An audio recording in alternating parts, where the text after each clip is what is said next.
하나님 말씀은 사도행전 18장 1절부터 4절입니다. 교독하겠습니다. 그 후에 바울이 아덴을 떠나 고린도에 이르러 아굴라라 하는 본도에서 난 유대인 한 사람을 만나니 글라우디오가 모든 유대인을 명하여 로마에서 떠나라 한 고로 그가 그 아내 브리스길라와 함께 이달리아로부터 새로 온지라. 바울이 그들에게 감해 생업이 같으므로 함께 살며 일을 하니 그 생업은 천막을 만드는 곳이더라. 안식일마다 바울이 회당에서 강론하고 유대인과 헬라인을 권면하니라. 아멘. 기도드리겠습니다. 살아계신 하나님 아버지 감사합니다. 이 시간에 하나님 말씀을 우리가 전하고 듣습니다. 성령께서 역사하셔서 우리를 향한 하나님의 뜻을 잘 알게 하소서. 알려주시는 대로 또 잘 믿고 따르는 우리 모두가 되게 도우소서. 감사드리고 예수 그리스도의 이름으로 기도드렸습니다. 아멘. 예, 이제 바울이 아덴에서 전도하다가 고린도에 이르렀습니다. 이곳이 바로 바울이 고린도 전서, 고린도 후서를 보낸 그 고린도 지역이죠. 그곳에 고린도 교회가 이제 세워지는 것입니다. 고린도에 도착을 했는데 그 1절에 2절에 보게 되니까 아굴라라 하는 본도에서 난 유대인 한 사람을 만났다라고 이렇게 기록이 되어 있어요. 아굴라를 만났는데 이 아굴라가 어디 출신이냐면 본도 출신이거든요. 근데 유대인인데 본도 출신이래요. 근데 이 본도가 어디냐면 터키 저 끝쪽으로 내륙 지중해 쪽에서 저 반대 흑해 쪽으로 들어가면 거기가 본도라는 곳입니다. 그러니까 이 유대인이 그 본도에서 태어난 거예요. 그리고 이 아볼로가 그 본도 지역 사람인데 이태리 로마까지 온 것입니다. 직선거리로만 한 1500km 되거든요. 근데 이렇게 사람이 다니는 길로 이렇게 돌아서 가게 된다면 정말 최소 2000km는 되는데 그 옛날에 서울에서 부산을 이제 한 번 왕복하면 대략 한 800km, 900km 정도 되는데 그러한 거리를 그 2000년 전에 본도에서 태어나서 이태리 로마까지 갔던 거예요. 근데 그 글라우디오 황제가 로마에서 유대인들 다 쫓아내서 다시 그 로마에서 고린도까지 그 대략 직선거리로 900km 정도 되는데 이렇게 그 당시에 얼마나 활발하게 사람들이 교류했는지를 알 수 있는 거죠. 그래서 이 모든 것들이 이제 로마 제국에 의해서 다 길이 닦여서 그런데 하나님께서 로마 제국을 통해서 복음이 전파될 수 있는 길을 미리 다 준비하시고 때가 되어서 바울을 통해서 이제 복음이 온 세상으로 전파되도록 역사하신 것임을 우리는 보게 됩니다. 그래서 로마 제국이 그 지중해 전환을 다 점령할 때 이게 무슨 일인가 라고 했는데 하나님은 그것을 통해서 복음이 그 로마 제국 전체 안에서 마음껏 이제 전파되도록 역사를 하신 것이죠. 그러면 로마에 있는 아볼로가 왜 쫓겨났나? 왜 고린도까지 이제 오게 되었을까? 이 당시에 대략 한 2만 5천 명 정도가 쫓겨났다라고 하기도 하거든요. 그리고 로마에 대략 한 4만에서 5만 명 정도까지 유대인들이 로마에 있었다라고 이렇게 말을 하는데 2절에 다시 보면 아굴라라 하는 본도에서 난 유대인 한 사람을 만나니 글라우디오가 모든 유대인을 명하여 로마에서 떠나라 한 거로 그가 그 안에 브리스길라와 함께 이달리아로부터 새로 온지라 그랬어요. 그러니까 이태리 로마로부터 쫓겨나서 고린도까지 오게 됐다라는 거죠. 그래서 많게는 4만에서 5만이 그 당시에 있었다. 2만 명이 있었다 이렇게 하는데 아무튼 어마어마한 숫자가 로마에 유대인들이 있었던 것을 보게 됩니다. 클라우디오 황제가 왜 추방했냐? 첫 번째로는 이제 그 유대인들과 그리스도인들이 로마에서 서로 너무나 많이 다투고 문제를 일으키니까, 그러니까 이미 유대인들이 있었는데 예수 그리스도를 믿는 자들이 예수 그리스도가 하나님의 보내주신 구원자다 그러니까 로마에 있는 유대인들과 서로 많은 문제가 있었다고 해요. 그래서 글라우디오 황제가 다 쫓아냈다 이런 주장이 있고, 또 하나는 당시 반란이 있었는데 유대인들도 이제 불순 세력으로 여겨서 유대인들을 다 쫓아냈다라는 주장이 있습니다. 근데 중요한 것은 어떤 것이 정확한 것인지는 잘 모르지만, 중요한 것은 말씀드린 대로 그 로마의 그 옛날에 2000년 전에 대략 많게는 4만에서 5만 명 정도가 유대인들이 로마에 있었고, 또 거기에 그리스도인들이 있었던 거예요. 바울이 복음을 전하지 않았습니다. 근데 로마에 그때 이미 교회가 형성되어 있었던 거예요. 어떻게 그럴 수 있었을까?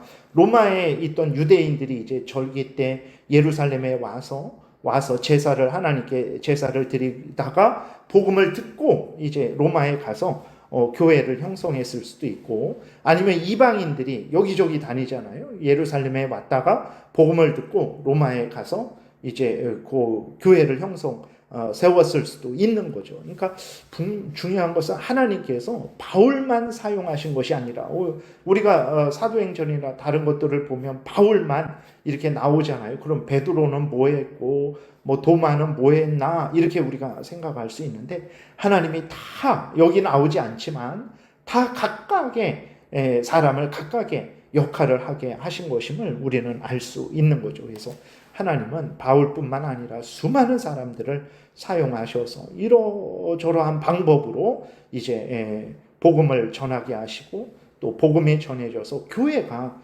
형성되게 하신 것을 우리는 알 수 있습니다. 그래서 우리가 드러나건 드러나지 않건 간에 항상 우리가 우리 할 일을 열심히 잘하면, 하나님을 잘 믿고 내가 할 수 있는 만큼 또 전도를 잘하면 하나님이 다 그것들을 사용하셔서 하나님의 역사를 이루신다라는 것을 우리가 분명히 믿어야 되겠습니다. 그리고 이제 3절에 보게 되면 생업이 같음으로 함께 살며 일을 하니 그 생업은 천막을 만드는 것이더라 그랬어요.